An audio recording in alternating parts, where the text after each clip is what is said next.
to infinity.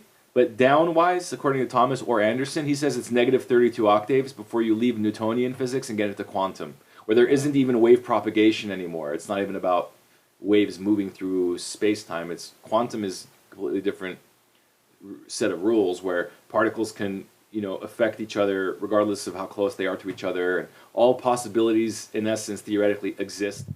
Hey everyone, welcome to episode 1 of the CoZmic T podcast. I'm really excited. I've been thinking about this for a while and finally got to pull the trigger in a really cool way. My friend Torkom Ji is here from LA.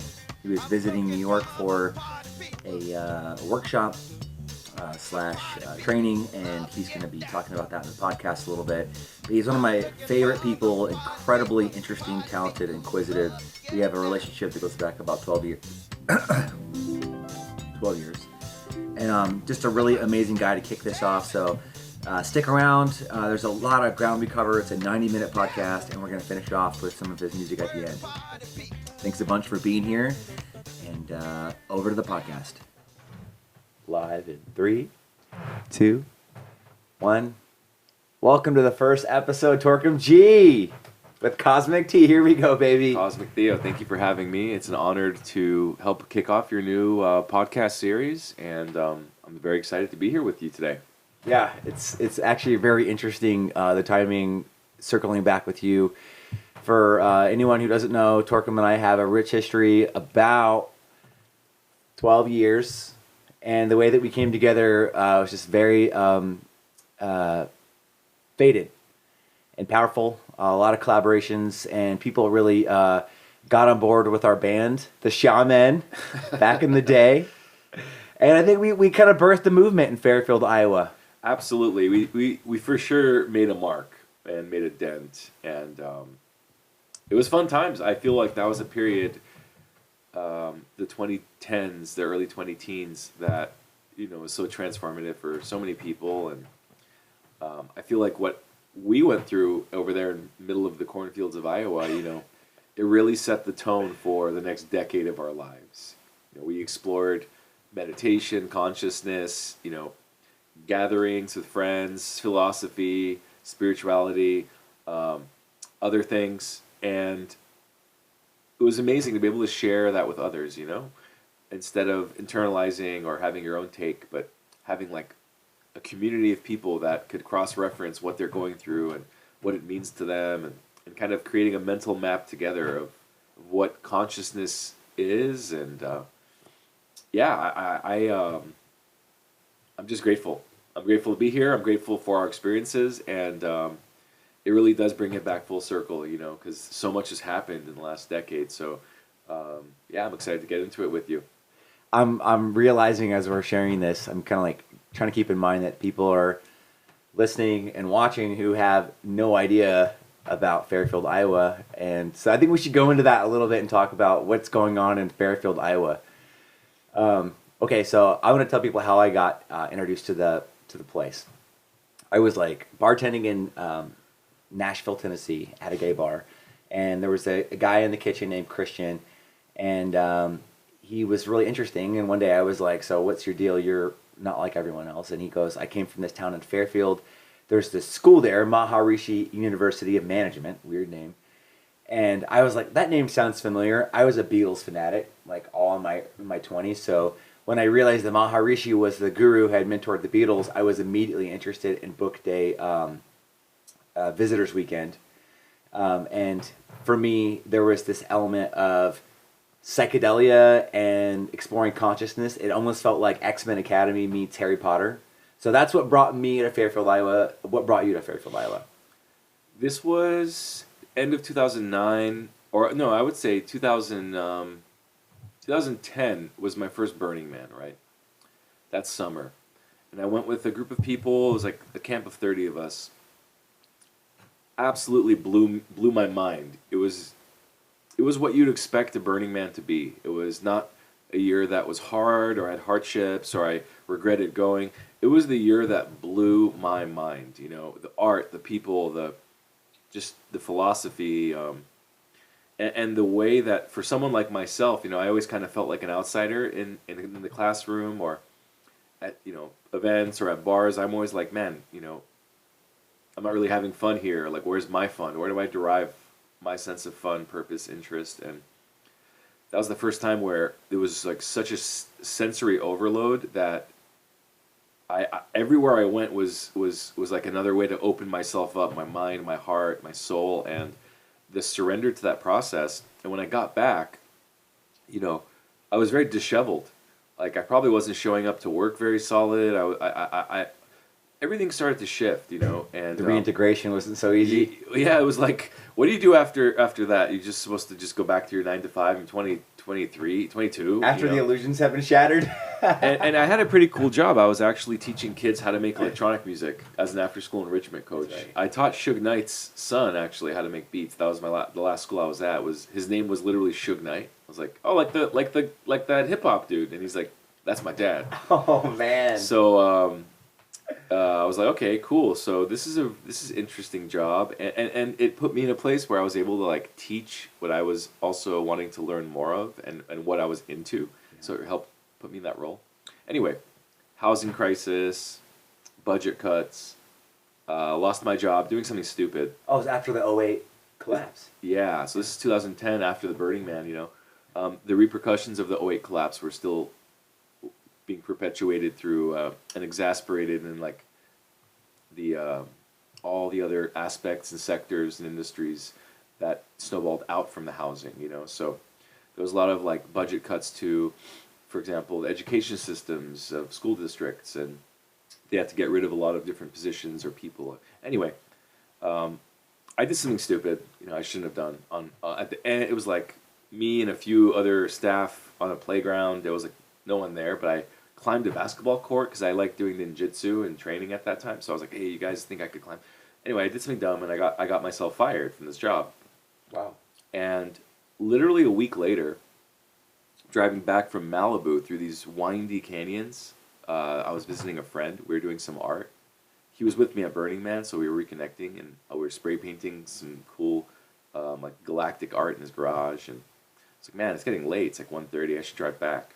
And so I head back home, and I'm driving back through those canyons, back up, and I hit this weird turn.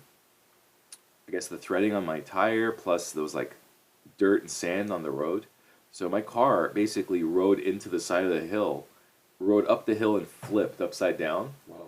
And the only thing I could think of was, holy shit, my synths are in the back. So I grabbed my synths, I made sure they're good, I kicked the door open, and I come out, and the woman's like, oh my god, what the fuck? You know, the woman who lived there. So they were very sweet. They took care of me. I got an insurance check. A few weeks later, it was like $3.5 or $4 grand or something for my old Toyota. Maybe even a little bit more than that. I lost my job. I lost my car. And right at that moment, my friend who lived in Malibu, he said, hey, I just found this school in Fairfield, Iowa. Do you want to go for a free visitor's weekend and fly there and check it out? And I said, sure. That sounds actually really interesting.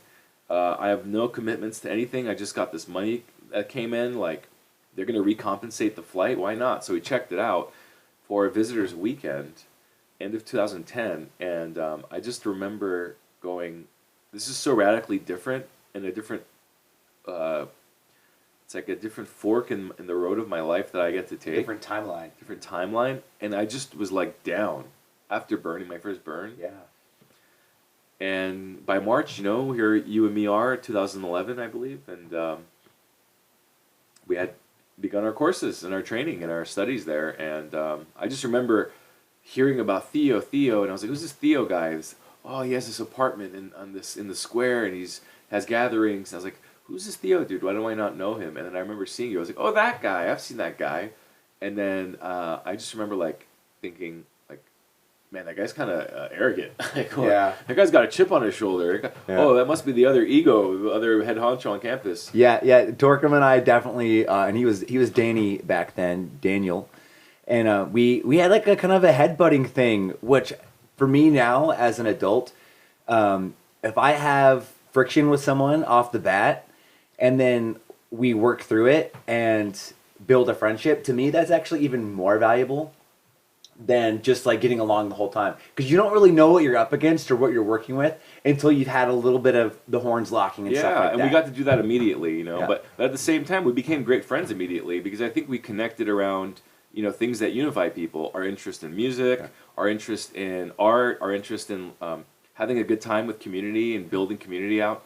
And so naturally, I think, I think it took less than a couple months to all of a sudden find ourselves in this beautiful, rich environment with like 15, 20, 30, 40 people Yeah. that were all, an extension of, we're each kind of an extension of each other's trip there in a way. So, I mean, it should be said that the school has a unique approach to new students. That everyone who starts the Maharishi School, that first class is Science of Consciousness, and then we were all subsidized Transcendental Meditation course by the David Lynch Foundation. They even took us snowboarding and skiing. They did On a class yeah. trip. That was like one of the highlights. Was just all of us going out, and hitting the slopes and meditating. That's what was cool. Was the whole thing was like the teachers meditate. We all meditate. Yeah. We go on a ski trip. Let's meditate in the bus before we get off the bus. And They were able to cultivate a really strong family vibe, and I think the reason that worked so much was that all of us had come there for a very specific reason. That was kind of the same reason. Like everyone say went to SUNY sports school. They're all going there because they want to learn how to like tape someone up or be a coach or be a therapist or something like that. And that it's not really like a strong unifying theme where all of us there in our cohort, it seemed like we were all just like really wanting to explore consciousness. People were talking about like levitating objects and like moving fire with their minds and like what was possible, and we were all kind of together creating like another universe to exist in. So it really brought us together in a very interesting way that I haven't experienced since then. yeah, it showed me that you are your company, and when the people that you're around are like meditating all the time, are thinking deeply about themselves, about their lives, about the community, it's a completely different level of coherence and interaction and communication and exchange that happens. And I think that was what was so alarming to me, was how both natural and effortless it was to just integrate into that community. Everyone was so nice, and it had so many pathways towards the things we're interested in. Like, are you into consciousness? Are you into expanding your creativity? Are you into learning more about yourself and your soul purpose? And it's not exactly like they market it this way, but that's definitely what starts to come through, and the whole environment is so set around those parameters that it's like when you leave, it's almost like leaving a dream world. When I moved back to LA, I was like, wow, it's a totally different beast, and I almost forgot, how accustomed I got to the environment we were in, and it cultivated so much, I think, in both of us, which I'm sure we'll get into, but we've spent the last 12, 13 years unpacking that, and I think the biggest questions for me around the whole thing is like, what even is consciousness? Can you expand consciousness? What does it mean for our soul to evolve, and what does that process look like? Are we all just mental, or is there something more going on here? Yeah. And I feel like that's just a lot of what this touches on for me. Is there was no accidents. Everything happened in a really divine way. We got a lot of deep lessons about big things, big lessons, and we did that in our early 20s, mid 20s. So I think it was actually really an incredible experience. And of course, you threw some of the best parties. We ended up culminating with, I think that's the best part, is after the 2 years of being there, we put together an extravaganza, a big event at the Sondheim. So yeah, I was tempted to go deeper into Maharishi land and tell more about the school, but I think maybe we should kind of get back to what we did. Oh, it's a cult. Yeah, really. So we're throwing these parties, and one thing about the cult aspect, it's not completely like drink Kool-Aid and it's harmful and they're taking advantage and abusing their followers. It's more like, don't practice qigong because our meditation's the way, and do it the way we say, and in that way it's kind of culty. A very narrow script of what you can follow, and if you start saying or doing or behaving in ways that are not in there, and like, dude, the people there, their diet is like so regimented. They don't eat any garlic or any spicy foods, and a lot of the people that are full-time meditators that just walk to and fro the domes, anyways, this is what I didn't want to do, is because we could spend the whole time on this. So, you know, they were like really into like purity and like accessing bliss through meditation and stuff like that. And we were just out there smoking hella weed, Yep. and taking mushrooms and exploring consciousness more, kind of ragtag willy nilly. And I don't regret that. That was part of our journey. So we're throwing these parties. And Torkom and I had a band called the Shaman. He has an amazing synthesizer, which we will share a little bit later. Cheers to our health. And he makes beats and synth and bass all with this analog digital device. And I was playing guitar and we were singing. So that was a part of kind of the parties, was the music. And then there was also this thing where I would take a canvas and I would spray paint the earth on it, which was kind of a symbol I'd been working with for a little while. And then we would leave paints out. People would start painting on the canvas, and it would turn into this beautiful work of art at the end. You know, 30, 40 people. And we were cultivating a lot of bliss. And like really, it was a relatively innocent, fun, good time, even though there was drugs and alcohol. There was no fighting. We were being really good to each other, and we were really exploring the realms. People that came in later said it reminded them of happenings that were like a San Francisco kind of enigma of art swirling in a portal type vibe. But I just want to get back to the painting. We had made this first painting. It's called Number One, and it was this beautiful black light reactive collaboration. 30 or 40 people had their hands on this painting. And the morning after one of these parties, I was like, oh my God, this painting's so beautiful. And everyone's like, it is so beautiful. And I like put under the black light. It's like, whoa, there's like a dog coming over the moon. And it's like this crazy thing. And I'm like, you guys, this painting is worth $1 million. And they were like, yeah, it is worth $1 million, you know? And I believed it. And we all believed it, you know, because really, what is art worth? It's worth what you believe it's worth. And we believed it. So we got the group together. We marched down to the Sondheim. And we said, we're going to do an event here. We're going to do a live art auction. And that's kind of, for me, when things went from brewing to kind of starting to form into some kind of geometry. Yeah, so we even invited the school administrators and certain colleagues of theirs. The mayor Ed as Malloy. well, Ed Malloy, who's also involved with the school movement. Because keep in mind, you know, this is the middle of Iowa, so when they moved in and bought this college, half the town was regular good old Iowans. Townies. Townies, they call them. So the other half of the town, it's about 10, 11,000 people today, is literally, it's divided down the middle.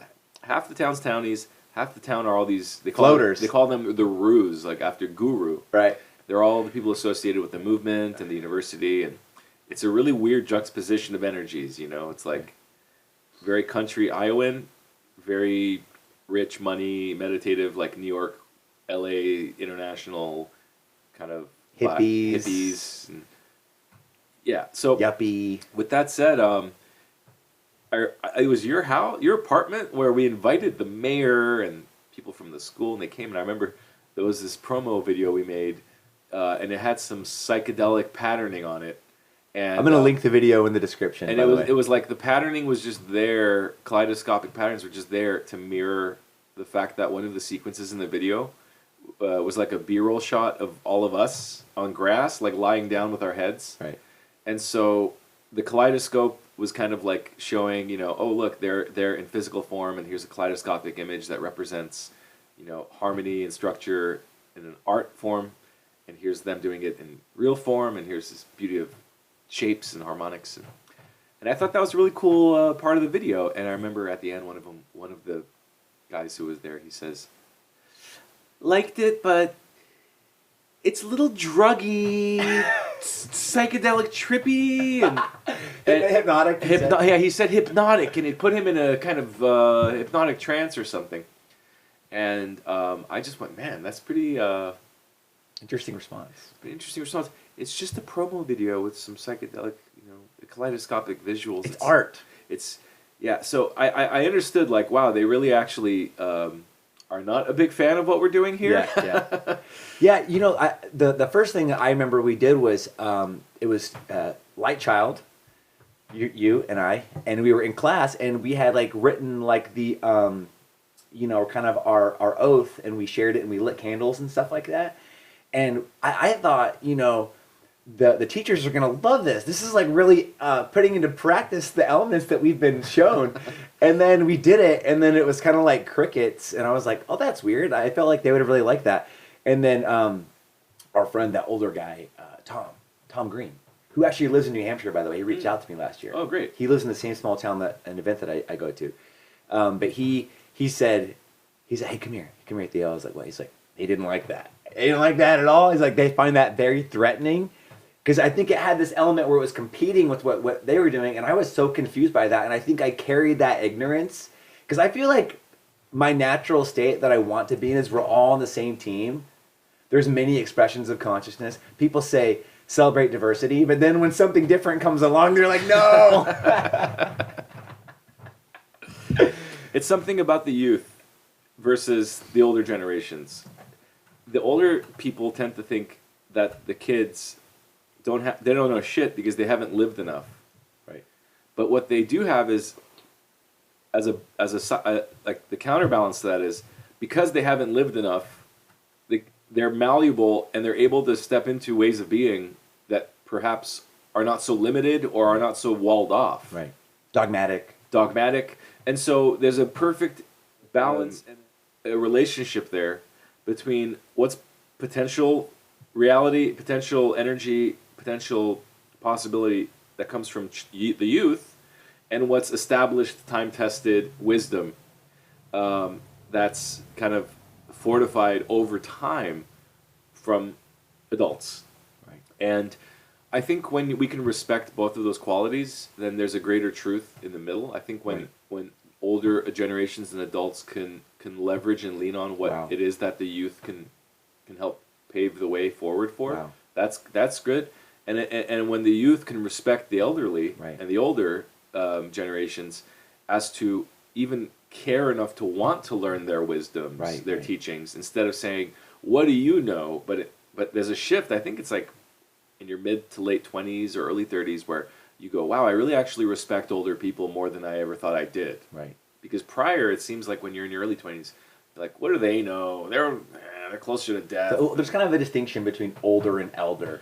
Some people age well because they're taking life by, as it comes. People are like really resistant to life, and they can wind up in their 40s and 50s very undeveloped. Yes, absolutely. So anyway, just to get back to the point, I think that, what it did show us, this whole experience, that we've been unpacking it, is how to build communities, how to accommodate, different types of people with different ways of thinking, with different age or cultural or gender differences, as to find what unifies us, what brings us together. And in my case, it's really clear cut. I love music. Same with you. I think music's a unifier. I think sacred geometry are things that we can all appreciate, and that can reveal to us how patterning and how mirroring and how balance is structured all around us. That's reflective of a healthy mindset, a healthy way of being. And I think in many ways, if you look around our society, it's not looking too healthy right now. And the solutions are right there. It's about community. It's about repatterning ourselves back with nature, with each other. And it's not very complex. And so we were given an opportunity. This experience kind of was what paved the way for where we are now and what we do now. Yeah. Yeah, I like what you said about the youth learning to appreciate the elders and it going both ways. I remember thinking back then, I wish they would pass the baton and help empower us to do what we're doing. And I kind of got in my mind like this little 4-quadrant circle of like masculine and feminine, and then youth and kind of elder, and kind of like how it's important to honor all of that in order to create like this synergy that. Because it's all happening in the here and now, right? So yeah, this is maybe a little bit of a tangent, but when we're having these conversations, ideas come and they're helpful, and I don't want to like skip over them without kind of sharing the nuggets with you and the viewers as they arrive. So thanks for letting me go there. Yeah, and I think what I'm really into now more than ever, and it's part of what you just said, is like we're in the moment. You have to pay very close attention all the time to how present you are in the current moment, current state of affairs. It's so easy to get stuck or lost in the past. And by past, I don't even mean last week, last year, last month, last decade. I mean 5 minutes ago past. Wow, man. Yeah, there's this new thing where they're saying if you're on your phone and then you put your phone down, it's called residue. That it's like you're still with your phone. Like if you get like a disturbing text or you show me the octopus video with, it's like you don't just put your phone away and that's done. You know what I mean? So it's like I think really kind of being a shepherd for your mind and deciding where you put it. But man, the world with technology, with the pace, plus AI and targeted stuff, and the access to your mind that is there through screens, the amount of things that are vying for your precious attention, and what's the Maharishi thing they would say? Energy goes where attention flows. Energy flows where attention goes.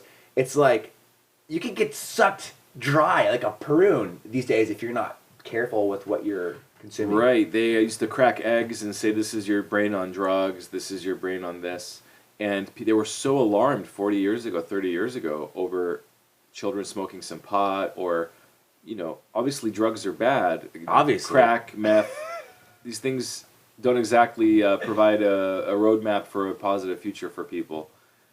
But then we're talking about what's happened since with the explosion of cell phones, technology.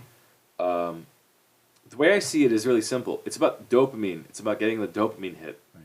And you can get that from chocolate, from sex, from porn, from breathing, drinking, watching a exciting movie. Working out. All the time we're chasing dopamine. That's the real core of it. And the reason that we're chasing dopamine is because we're not really satisfied or settled in where we are at. And so you're like, oh, I could use some chocolate right now. Oh, you know what would be nice? Go take a walk and smoke a cigarette. Oh, you know what I'm in the mood for? A good run. You're talking about like seeking the external type thing? Is that? It's a very simple equation. It's like the body wants dopamine, the mind produces a thought that's related to some type of desire, impulse, or urge, okay. and then you as your consciousness follows that to get that hit. So it's kind of like playing fetch with your mind and your body. It's yeah, like, and it wants to go get the dopamine. It does. So do this. It does because dopamine is it's a feeling that we don't always notice we're experiencing a dopamine hit, but it's definitely something that registers as a relief or like, but it's happening all the time, right. all day, that we become desensitized. Right. But if you take away all these little dopamine hits and you introduce something that releases a lot of dopamine, like smoking weed or having sex, or it's so much more intensified. Yeah. It kind of blinds everything else. It makes the mundane not enough. Yeah, and the same with like chocolate. If you're at Burning Man and you've just been, in a dust storm, sitting down for 6 hours and just hanging out, doing drugs in an orgy. Yeah, maybe not. And then someone's like, "Hey, do you want some, bacon and some chocolate?" And you eat it, and you're like, "Oh my god, I'm getting high off this," for many reasons. Yeah. And so, I think that what I've learned more recently is that it's not that a drug or a thing is to be looked at as an enemy or an adversary. Right. It's ourselves. It's like, why do we seek dopamine? Right. It's because it compensates for largely a kind of victim or pain body persona. So it's like it symbolizes relief. Yes, it's like something's not going my way today, or I'm emotionally hurt today, or I need a form of escapism. So then I turn to something that releases dopamine in my body, right. And then I feel a little bit better about myself. Yeah. The problem with that is it's not a solution to your problem. It's right. not a solution to the circumstance or the issue. The pain of being alive, for example. Exactly. It's not accepting and surrendering and then converting into something that's fruitful or positive for the story moving forward. It's instead, okay, let me stop right here on my path. It's almost unconscious. Let me get up, walk to the fridge, make myself a chocolate sundae and throw whipped cream on it and come and eat that, and I'll feel, I had a nice dessert treat. And then I'll watch something on my YouTube or something that makes me feel excited. Okay. And then after that, usually you're like, that's enough dopamine, so maybe I'll just rest. Right. But if it's not enough, okay, now I'm going to go smoke some weed. So we just keep it going. I would have smoked weed before the Sunday. Yeah, I would too. But my point is that we keep stacking and Yeah. stacking and stacking. You're kind of like just milking the tea. Yeah, Yeah. it's like feel-good stuff. Yeah. That's in many ways harmless. Yeah, it's like a little dessert. Smoke a little weed, not a big deal. But that's not the point. It's the biggest deal. It's you unconsciously giving over your sovereignty to a chemical release happening within the body that's connected to an impulse that your mind generates that you associate as your own desire and will. That's the problem. And you have microbiomes and bacteria, and they have their own agenda. They want their own food. Right. And so, Sugar, yeah. so anytime you crave something, you have to... Am I craving it? The question is, am I craving it, and why am I craving it? Yeah. And so for me lately, I realized that, we're talking about drugs. That's how we segued here. We're talking about, the brain on drugs. It's harmful. But, boy, did they open Pandora's box with cell phones and technology. Oh, my God. And that is the ultimate constant dopamine drip. And it's... Well, they call the cell phone now the dopamine casino. Because you pick up your phone, you get notifications, oh, I wonder what this is, and then you go to your thing, it's like, oh no, so-and-so was rude to me, and it's like, wah, wah, or like, yeah, they like my post. Oh, can you believe who liked my post? And it's like, it's just like, it is so like a slot unnatural. machine, Like, dopamine used to be like this slow dance, and now it's just like, just like every moment of every day. It was balanced, and it was counterbalanced by the amount of dopamine you were able to release was kind of in sync with the natural world. The natural world and what was allowable and permissible and accessible of the time. But now we're in an overly stimulated where everything's accessible. You can buy anything, you can go online, you can learn anything, read anything, you can watch anything. And that brings up the self-control. Access. The amount of access that we have at this time is unprecedented. Well, it's like the apple, right? It's a bitten apple on the back, the Garden of Eden. The forbidden fruit. Yeah. Forbidden fruit. And it's like God represents wisdom. And the other guy represents knowledge. And so there's a battle between wisdom and knowledge, and wisdom keeps you in the gates of the divine Garden of Eden. Whereas seeking knowledge, the pursuit of the mind, kicks you out. Wow. Because you bite the apple, and the apple is what gives you all the information today. The knowledge center is the bitten apple. Thus the journey began. Yeah, so it really is a personal conflict resolution that takes place where you yourself have to decide, I'm not going to be susceptible or give myself up unconsciously to patterns and behaviors and actions that are putting me in a cycle and a loop that feel good, just because they feel good or feel right. Like the constant pursuit of knowledge and information. It's like, what are you doing with it? You're no longer living and applying when you're just learning and receiving.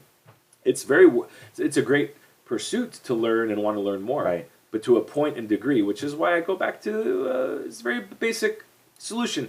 Be in the middle way. There's always something in the middle that bridges the two that makes more sense than to be extreme on any one side. Sometimes you have to be extreme on one side or the other. This conversation, most of the time, you want to be kind of in the middle.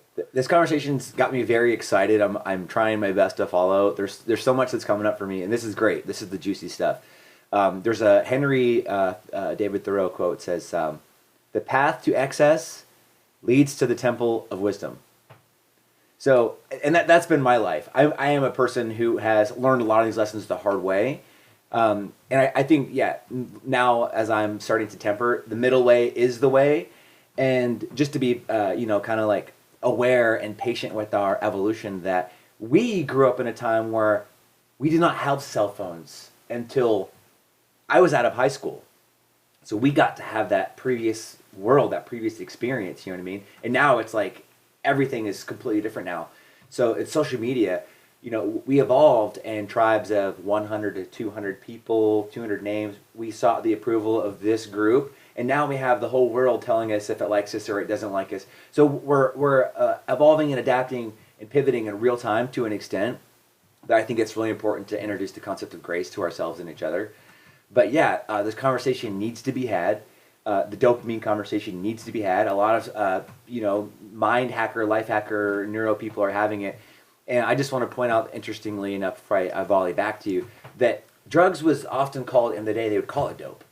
Smoking dope, but also dope would be crack, it could be coke, dope could be almost anything. And that's interesting, right? Because it's dopamine. You're getting doped up. Yeah. He's all doped up. You can just see when they're just way too happy. It's like, you're not supposed to be that happy. That's not right, Something is wrong when we have demonized people's own pursuit of their mind and the domain of their mind and consciousness when we've demonized this. And, you know, all ancient cultures have some form, have mythologies and stories and fables and myths. There's also a large embodiment of what seems to be taking substances, specifically around music and art and fundamentals of creation, mathematics, ratios, relationships. Whether it's soma in India, or ayahuasca in South America, or iboga in Africa, or cannabis from the Hindu Kush, or anywhere in the world, there's the indigenous people, the older people, the pagans. They largely utilized the natural environment and what it is that these molecules have to show and teach us. And so here we are now, this large legalization movement's taking place. It's happening with a lot of other happenings. And in many ways, what we're seeing is the end of an era.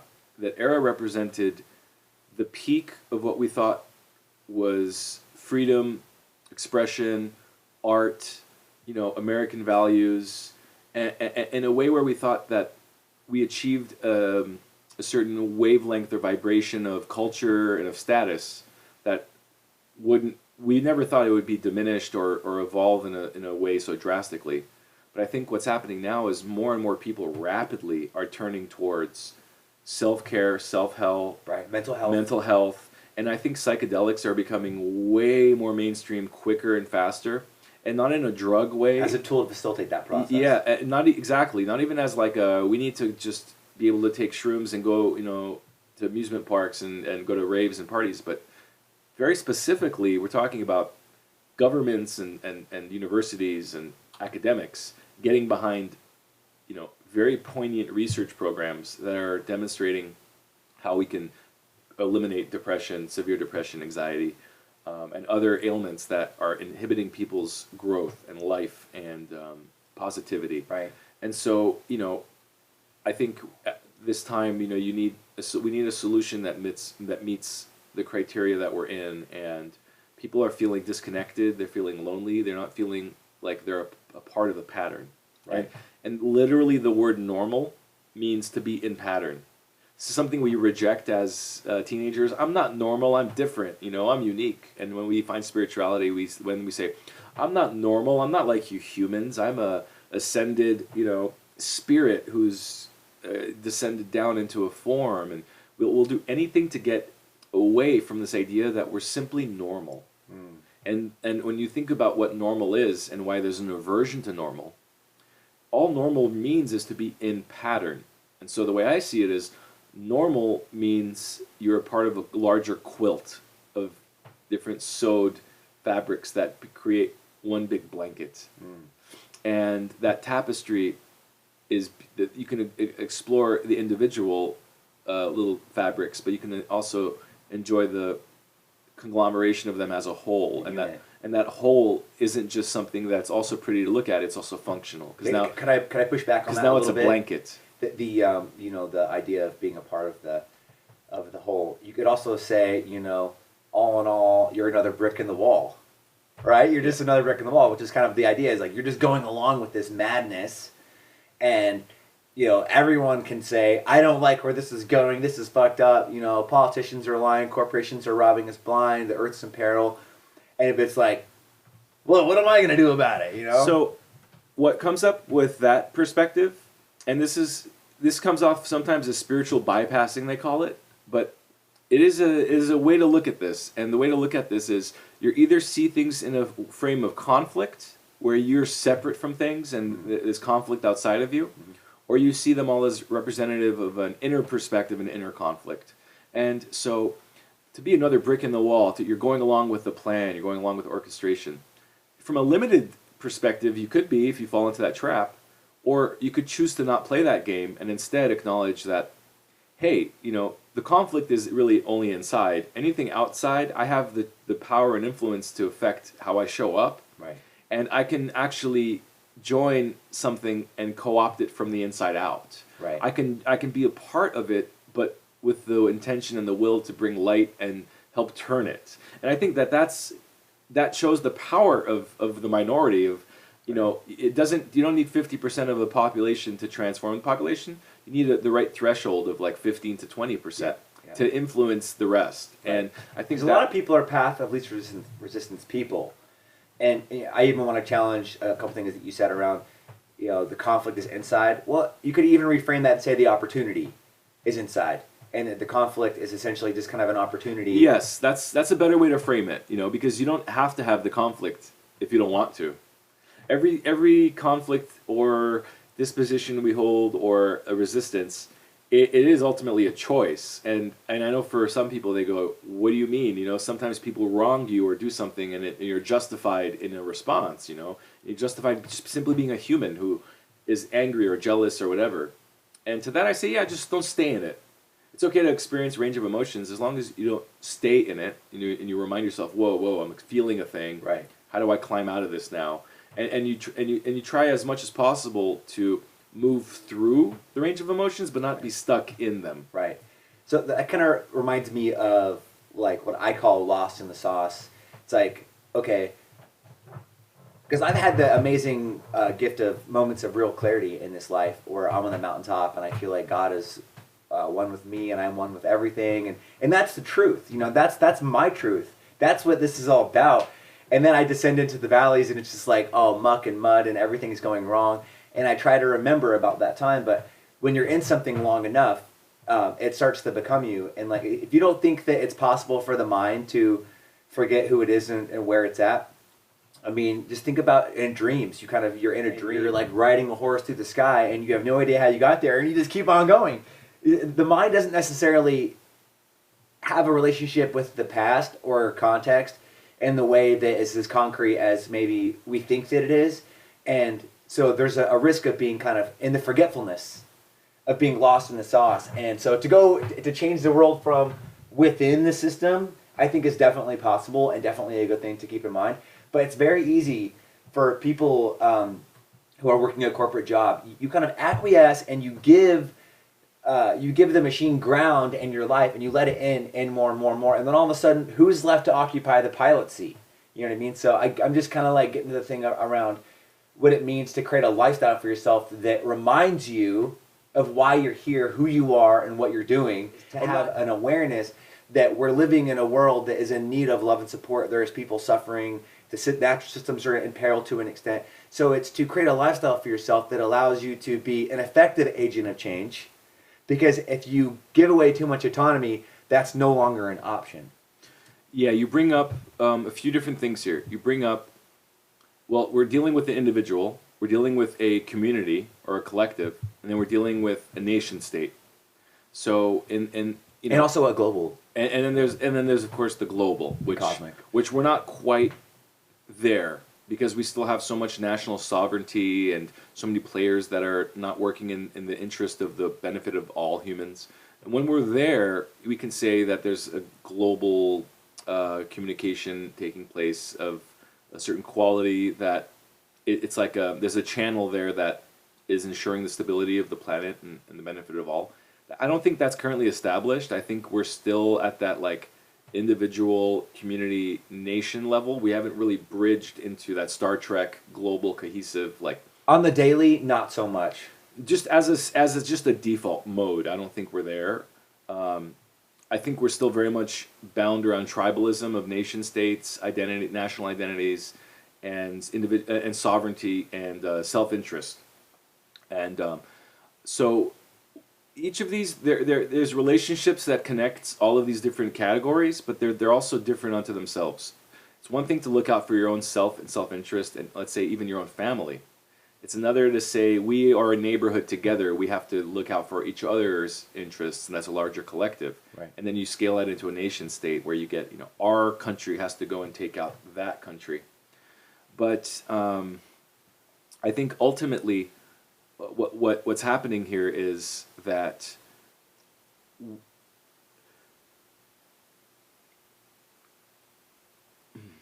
I kind of lost my train of thought there. Maybe it's because of the lack of breakfast. Let's see if we can circle back to that, because my daughter's turning 9 in about a week. So you're taught there's a different stages of development. This is like a Waldorf theory, where at first when the kid is in the womb, they're not even aware that there is a womb. There's just isness. There's just the awareness itself, right? And then when the child's born, it's like, oh, I'm outside. I was inside. That's my mom. And there's kind of like the two. And then eventually you start to bring in dad and the family and things like that. And then around the age of 9, someone told me recently, kids start to become aware, and I'm seeing this in Soraya right now, that there's not only her and I, but there's a world. Yeah, you just reminded me where I left off. Yeah. Thank you. So the word to bring in, which is kind of where I left off, what you just brought back, is the word synergy. Your child acknowledges that if without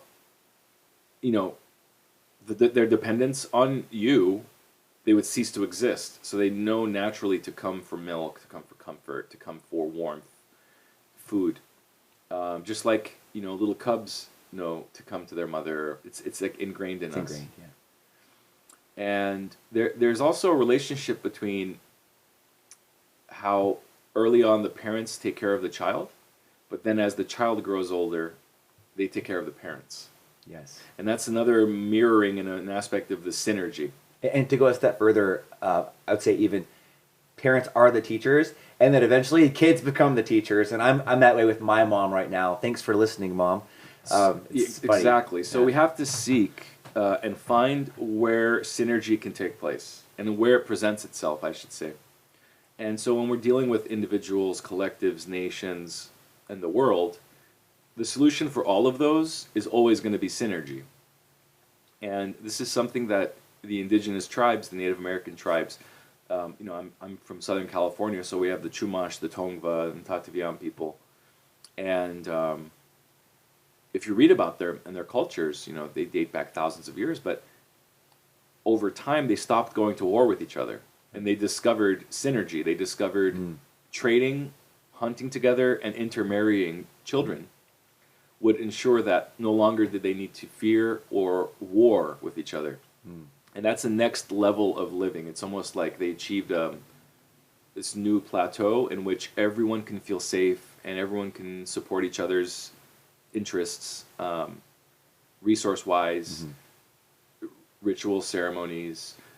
The resources, culturally, each tribe probably had their strengths and weaknesses. Like, we're better at fishing, so the Chumash taught the Tongva how to craft canoes that they could use to travel around, and I'm sure that there was an exchange between technologies.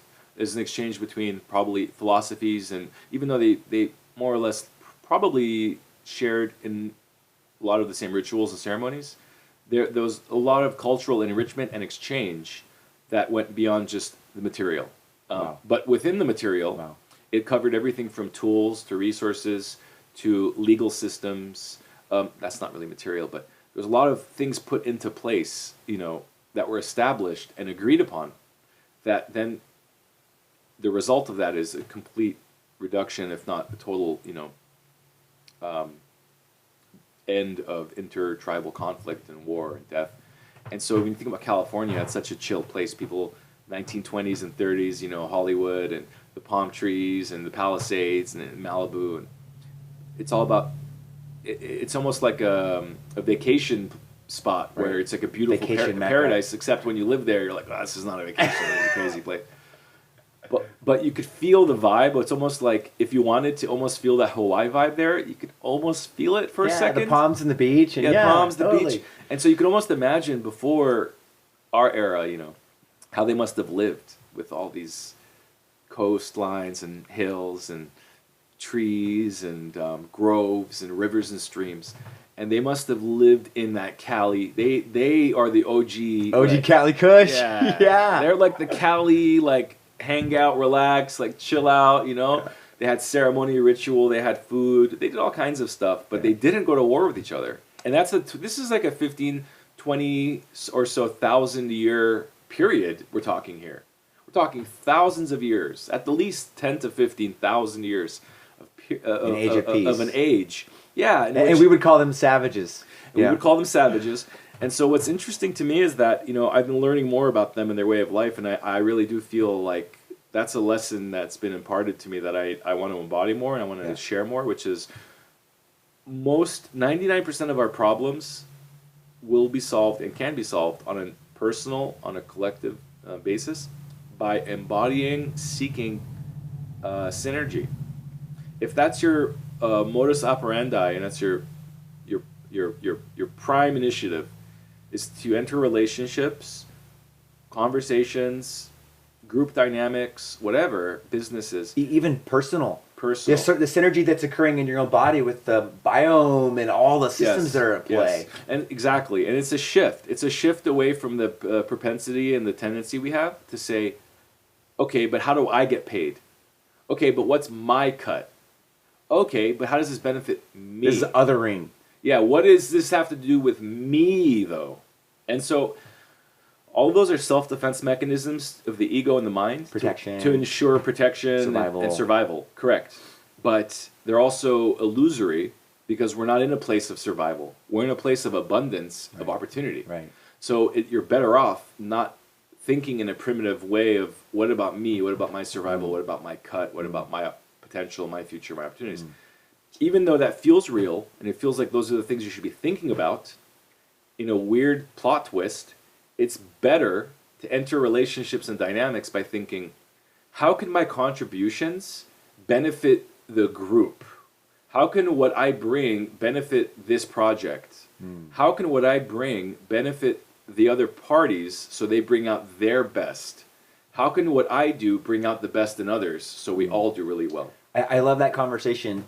A couple of words come up that are synonyms, collaboration being one, the co-labor, the working together. And then the other word, and synergy is such a cool word. Just really, that word, I can feel it. It's like a symbol. It's like a swirling, But the other word is this African word, Ubuntu, which is that we all win together. So, if there was 5 kids and there was 2 oranges, they would break the oranges up into 5 equal shares, and then we're all going to be fed together. And then so the spoils of the situation or the fruit of our time is for all of us to share. Because what good is it for 2 of the boys to eat, or 4 of the boys to eat, and then there's hungry boy number 5 over here? That's not satisfying or gratifying to have someone out in the cold. And I think what we've done here in the West is there's this out of sight, out of mind.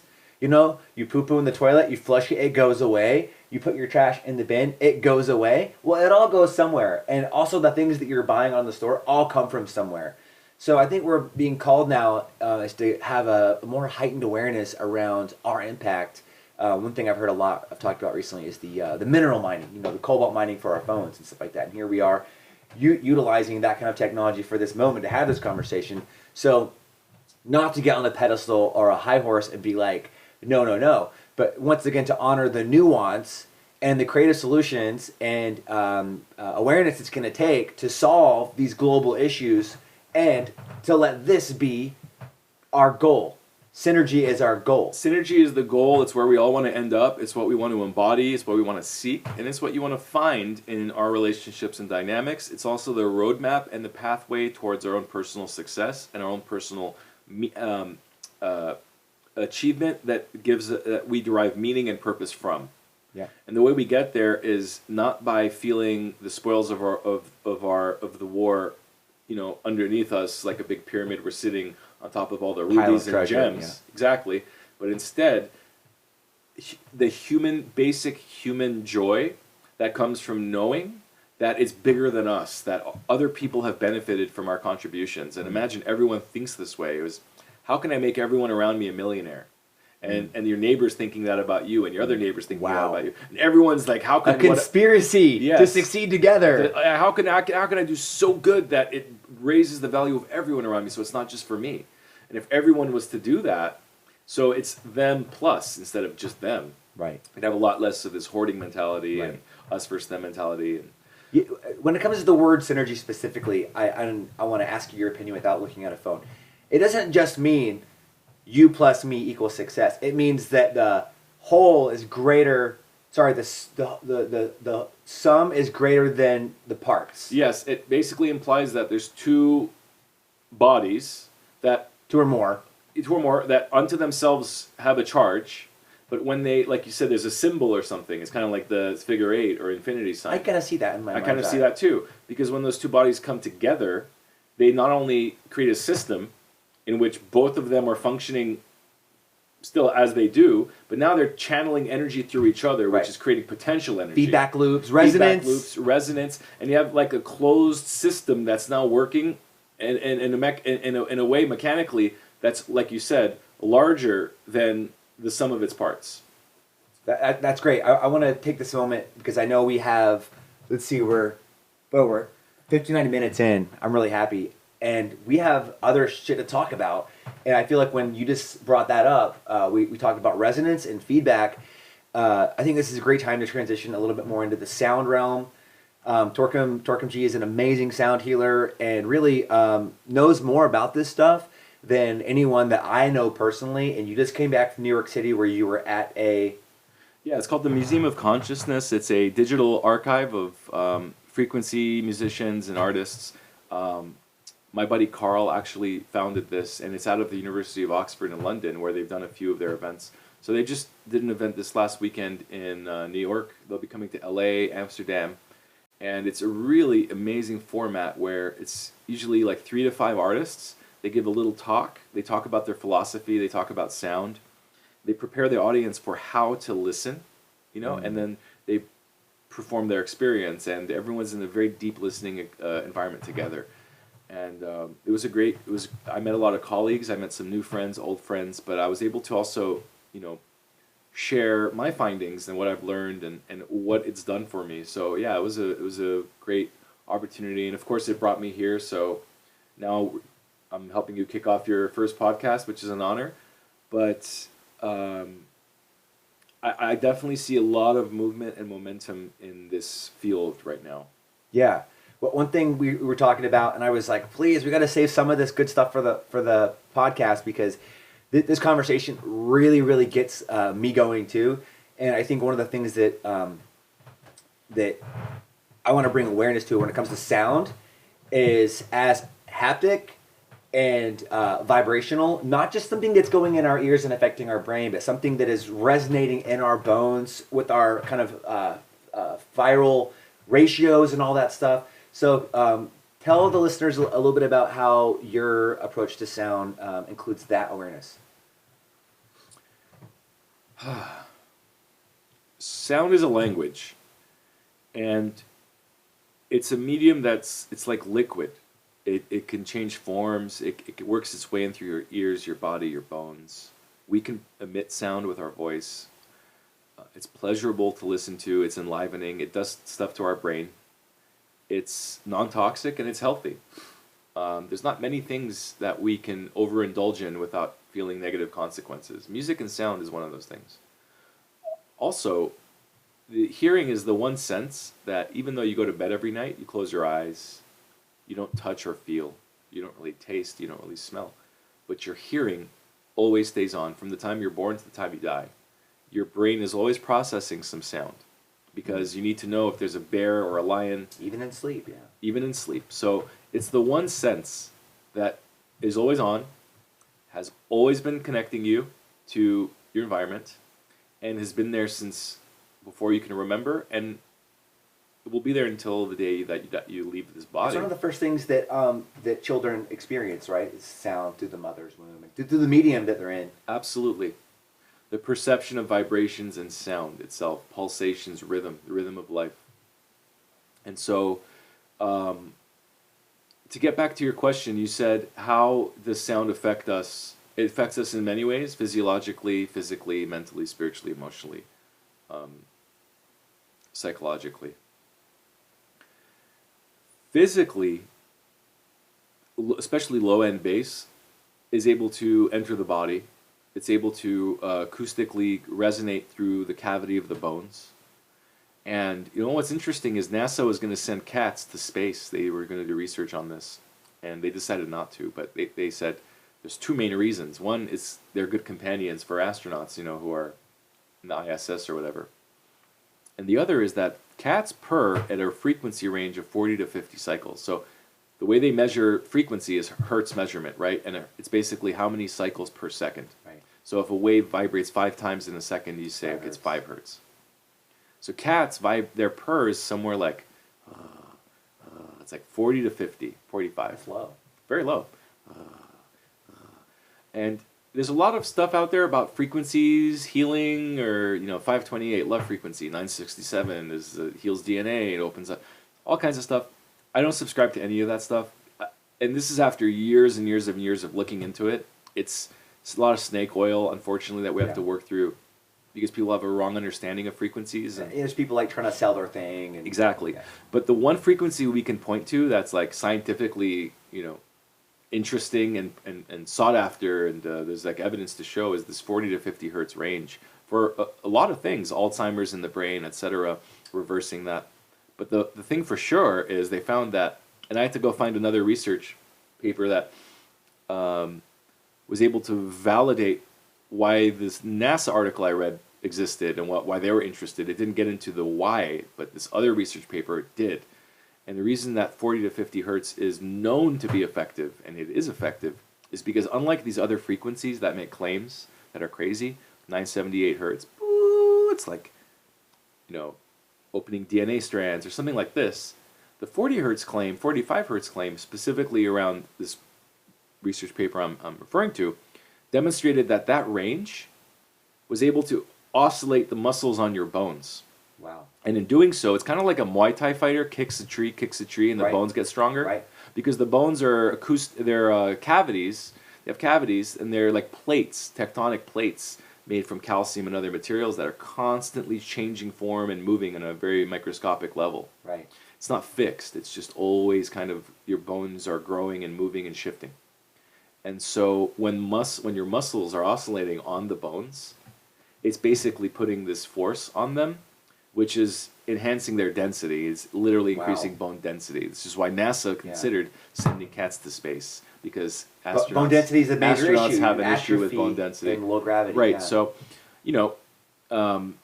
it's a very interesting. That's just one aspect of how it affects the physiology, the body. But as we know, music affects our mood, our psyche, our mind, our level of creativity, and it's something that it dates. Like I said, our hearing goes way, way back because we've been listening for millennia, many millennia. It's such a huge part of the human experience. Sound.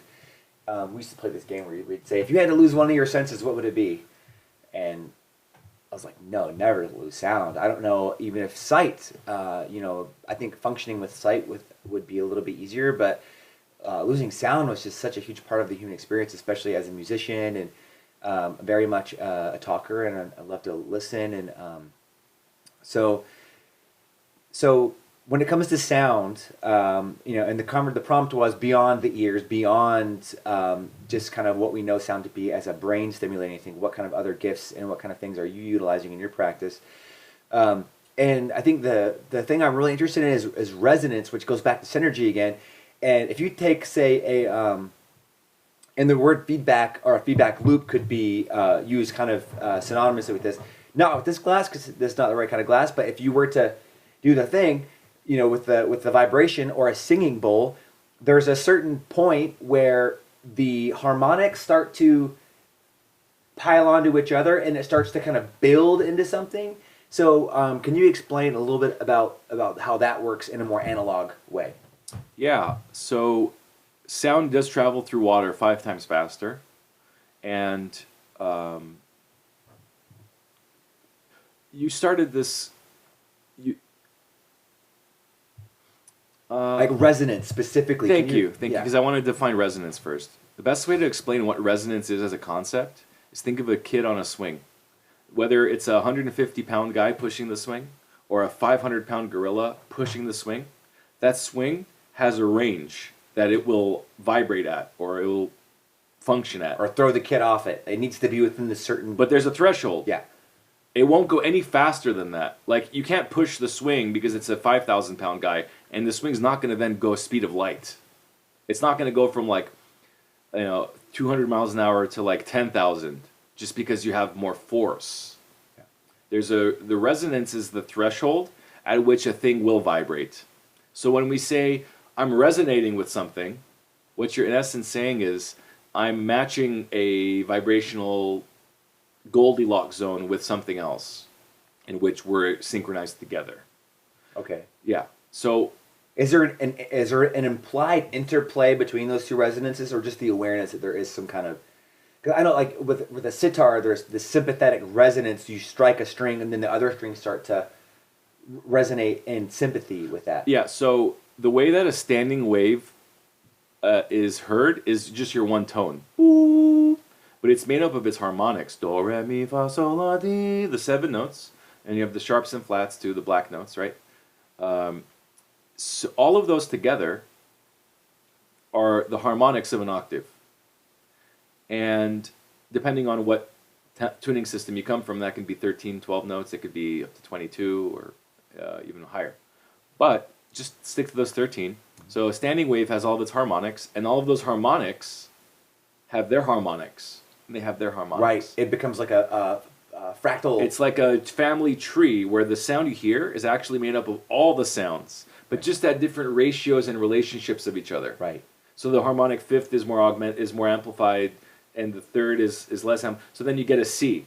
Whereas if the fifth harmonic is a little bit lower, but the seventh harmonic is higher, then you get a F sharp. So this ties into what kind of instrument or what's generating the sound. What's generating the sound? What's the material of the sound? And how is the sound being propagated? Is it plucked? Is it blowed? Is it struck? Is it strung? Is it these all affect the acoustic properties, right, and how a string that resonates or a flute that's blown into, the nature of which the sound is revealed, and the relationship between its harmonics, the standing wave, and the actual physics behind how those things are emitting.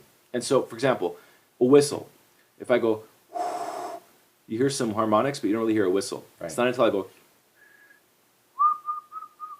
to whistle, I have to really tighten my mouth.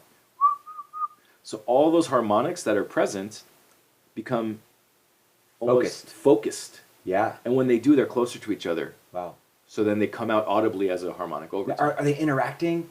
Yeah, of course, they're always interacting. So when a sound wave hits a sound wave, like, can you, I mean, maybe we're getting a little bit too meta because you can't really see that. But I'm just wondering how harmonics, I know, like you just said, that every root note has the entire the entire solfeggio in there, and then each one of those becomes its own root note that kind of fractals out into infinity, so every sound's present. Nearly infinity. I guess there's a limit on... Maybe up to infinity, but down-wise, according to Thomas or Anderson, he says it's negative 32 octaves before you leave Newtonian physics and get into quantum, where there isn't even wave propagation anymore. It's not even about waves moving through space-time. Quantum is a completely different set of rules where particles can, affect each other regardless of how close they are to each other, and all possibilities, in essence, theoretically exist at the same time. While we're on that topic, let's just let the listeners know that just like light, there is light you can't see, there is sound you can't hear, obviously. So the human range is 20 to 20,000 cycles per second. So 20 hertz to 20,000 hertz. Yes. And we just did a test last night. I'm at about 17, 18,000 on my high-end peak. You're at about 15. I think I was like 16. I've done some hearing damage through rock and roll. Yeah, you will damage your ears if you overexpose yourself to loud music, if you're close to the speakers at a concert, if you put on headphones a lot and you blast it. It's actually fairly easy to damage your ears. Another thing people don't know is that industrial sounds, they are adjutants. They do cause negative health implications on the body. Increased rate of heart disease. You mean like a car or a machine? Industrial sounds, cars, machines, beeps, bloops, jackhammers, jets, highways, just that consistent industrial noise. It basically is constantly releasing cortisol into the body. Ouch. So, it's something we don't think about, but this is why being out in nature, away from all of that, you really start to feel yourself shifting. Yeah. In essence, a part of that is also you're not leaching cortisol anymore. Right. And now all the positive chemicals that help you feel better are in a proper balance. Because cortisol is putting you in fight or flight. It's not really allowing a regeneration. Right. Your body is perceiving all these sounds as some kind of threat to be alarmed by. It's so unnatural, so recent in our evolution. Right. And if you look at Japan, as a culture, they actually really have taken the extra step to incorporate industrial sounds in a way that's more soothing. Like their elevators don't go bing, you know, or like bing, or like loud, weird sounds. They go shwang, stuff like this. Nice. Stuff's more like fluid or organic. Less abrasive. Less abrasive. I was at the airport recently, and we were, waiting in line, and I was with this guy, and he had a really cool vibe. And when the lady came on, she was like, yeah, yeah, yeah, yeah, just like the pitch, the timbre. It was like an iPhone speaker turned up to 11, and it was so painful and abrasive. And we both looked at each other. We're like, they need to do something about this. Like, the experience that we're having is just like, this is already stressful enough. You're already groping me on the way in. You know what I mean? And it's like, then we have to get exposed to all this, and it's like, could we just spend a little bit more time and energy in bringing in some people and some resources to make the human experience in the airport and beyond more cohesive and more Japanese? So this is what I've been working on for about 12 years now, and it's creating music that supports the body, the physiology, the mind. And it works in a way where you could be listening to the music actively. It works in a way where you could be passive and not even listening to it. But it's simply being there creates this kind of coherent field where the music represents natural movements that oscillate, open, close, cycles, beginning and ending. But it's happening so fluidly and so slowly that only your subconscious mind could really notice that there's these cycles beginning and ending. But on a conscious level, you just hear it as like some kind of hum. And when we're exposed to a kind of hum or a frequency or a pulse of a certain quality, it helps immediately relax us into it. It's almost like it takes us off the emptiness of our loud mind. How can the loud mind be empty? Well, when there's nothing else going on, the mind becomes the loudest. So that's what I mean. You're like in nothing, but it's not totally nothing. They say that about sensory deprivation, that it creates something. Yeah, so the idea is to mitigate the loud talking mind and place it in a humbled position where it's back in balance. And that looks something like this. I'm not letting the mind tell me this is good or bad, I'm right or wrong, I should have or could have, or, I need to this or need to that. Instead, I'm observing my mind as its own entity, suggesting things to me that I can choose to entertain or not entertain. Instead of thinking everything my mind is telling me is who I am. Everything my mind is telling me is how I perceive and agree to experience reality. Are we talking about like kind of bringing in the witnessing awareness, so you're not identifying so directly with the mind, but it's there, but it's not Yes, you? it's because consciousness is more about the observational reality, whereas the mind, it doesn't denote necessarily consciousness. It like they say the universe is mental.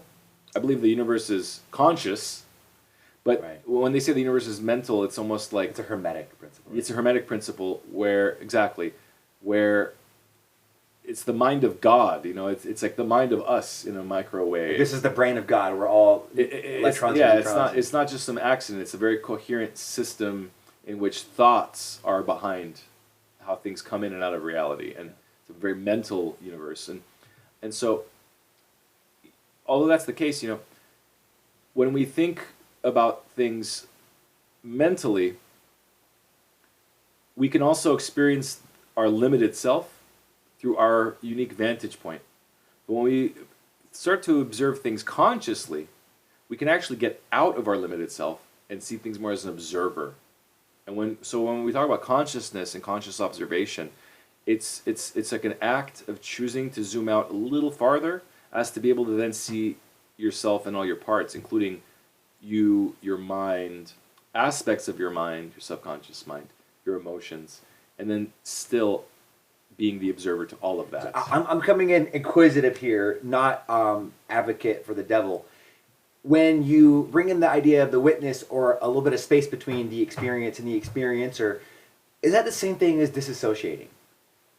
Yes, but once again, it's one thing to move through emotions and thoughts and ways of being. It's another to stay fixed in them. So disassociating is not a bad thing. Staying disassociative could be a bad thing.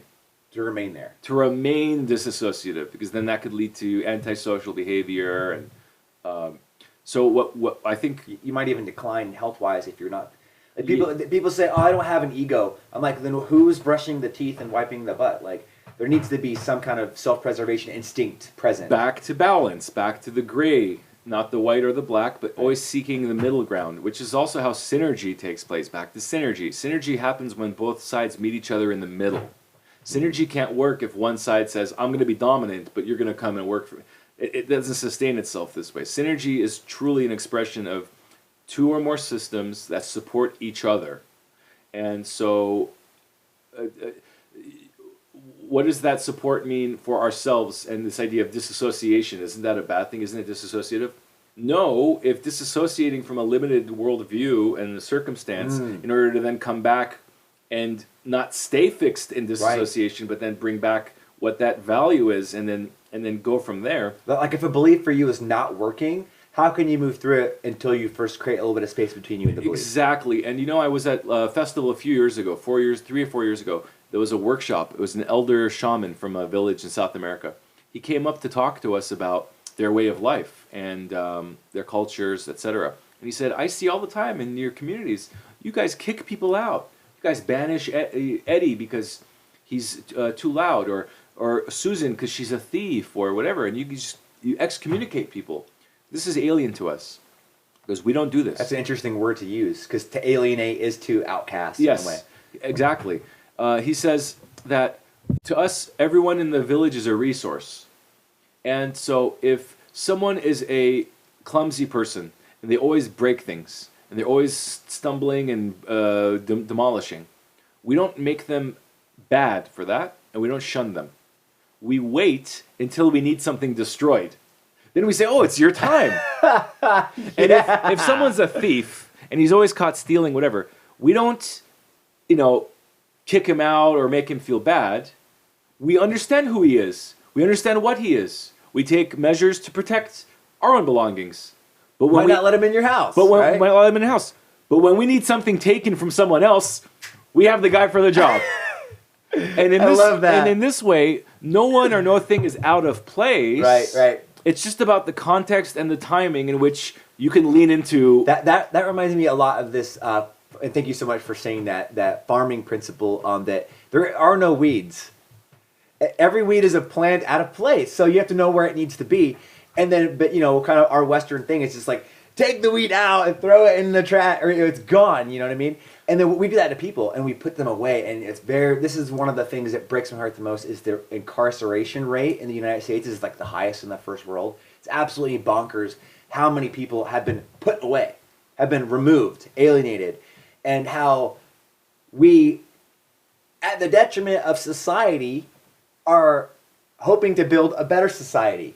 And just the irony in that process, that how can we possibly live in a world that's unified and harmonious while we're removing pieces all the time and throwing them into these very violent, dangerous, unhealthy environments. During the prohibition in America, where alcohol was made illegal, that's when the mafia was born. It's like, if they had not been prohibited, there would not have been the mafia, which still to this day exists, So anytime that you create some kind of boundary that stifles freedom or kind of prohibits, then the antidote, the kryptonite, the key to unlock that block is now in the universe swirling around seeking to neutralize. Because everything wants to be electromagnetically balanced in its charge. It's like lightning, yeah. So...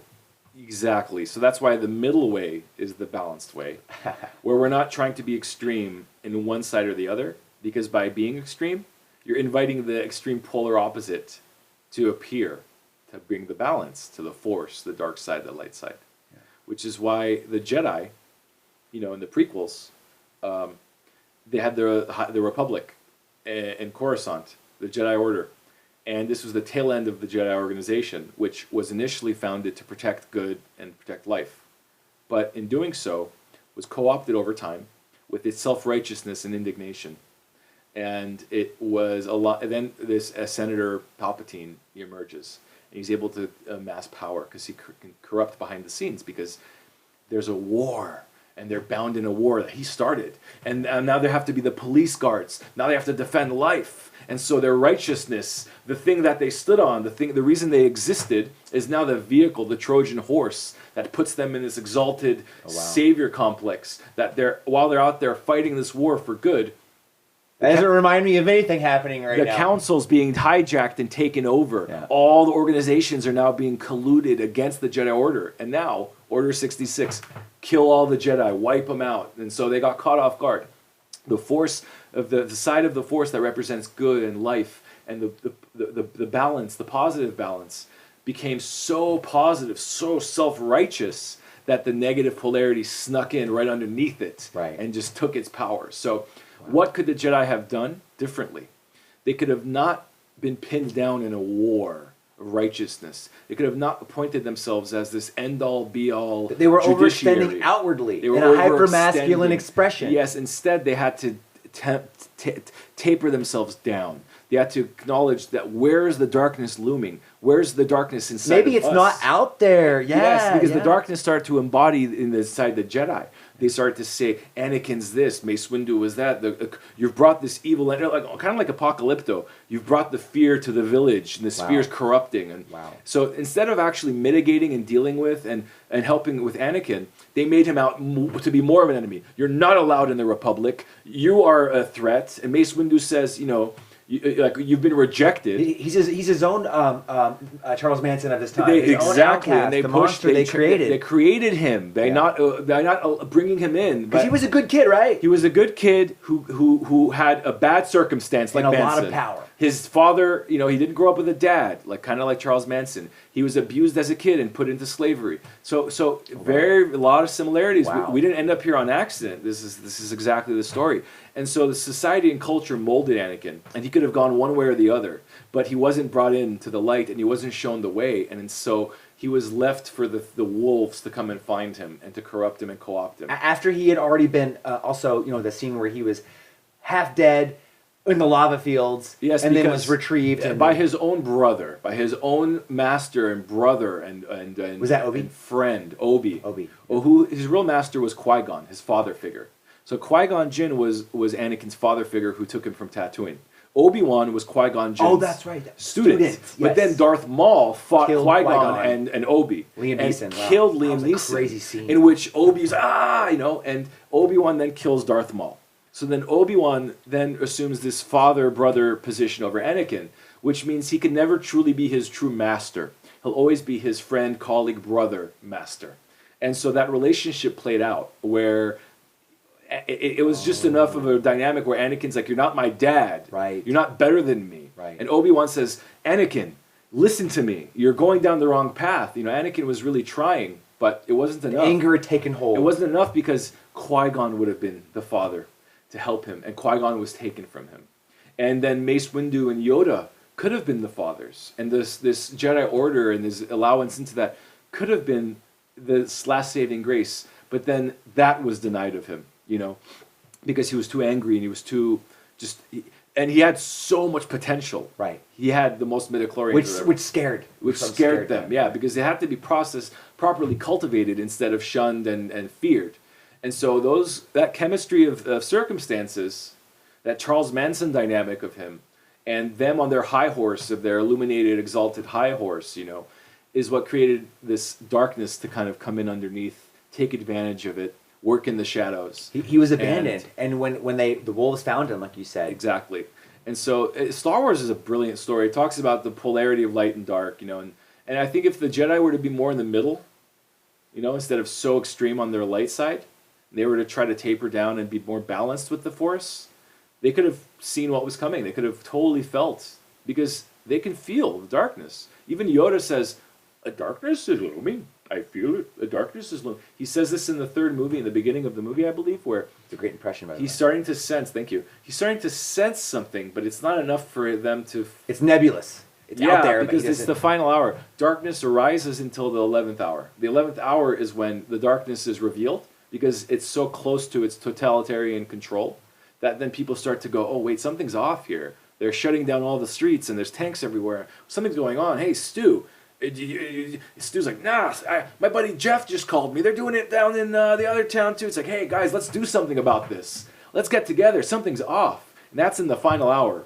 And then good prevails, and then the good guys win, and the Death Star blows up because they say we need to come together and we need to find out how to blow the Death Star. The crisis burst the moment, and that happens oftentimes a little too late. Yeah. So that's what Star Wars is all about. It's not about space Jedi and lightsabers as much as it's about. It's the human experience. It's like an archetypal story of the hero's journey of good and evil, of light and dark. So many themes and concepts, but yeah. It's all stuff that relates even to this day, to this moment. A very timeless story. Yeah, absolutely. Dude, there's so much more I want to talk about, which to me means that I see episode 2 coming up with Torkom Ji. Awesome. I'm so honored that you got to be the first one. It makes so much sense to me. And I love that we ended the conversation with Star Wars. And I think it kind of had a full circle feel to it this whole time. Yes. And we're coming up on like 90 minutes, bro. It was a really amazing conversation. I genuinely enjoyed it, and I look forward to seeing what comes of this union. Oh, it's my absolute pleasure. Theo, you're hosting me for a couple days. Theo's an incredible cook. He's taking care of me. He's a brother, and I'm so grateful to be here with your podcast, and I'm wishing this podcast an amazing blast off. We're doing it here live. Blast and off! Maybe bring incredible guests and continue to enliven, and I hope each of you tuned in and got something interesting or fun out of this. So thank you so much. I'd love to come back. Of course. And y'all, stick around. We're going to now cut to some of Torkom's music and sound healing stuff. So stick around for that. Should we craft a sign off to end every podcast with, and we'll stick with it right now? Yeah. What's a good sign off? What's the name of this podcast? CoZmic T. CoZmic T? I think like tea, like brewing tea. Yeah. I have to think about that one, but I got what do you it. think? I was thinking at the beginning, I would say like this at the beginning of the thing, be like, "Hey, this is CoZmic T podcast, Torkom Ji, what's brewing?" I Right? like it. And so at the end, I'll say, "Thanks for watching. Good to the last drop." Maybe you can end with time to pull the bag out. No, I'm gonna stay with good to the last drop. I really appreciate that. Stay with me. Okay. This has been CoZmic T podcast. Good to the last drop.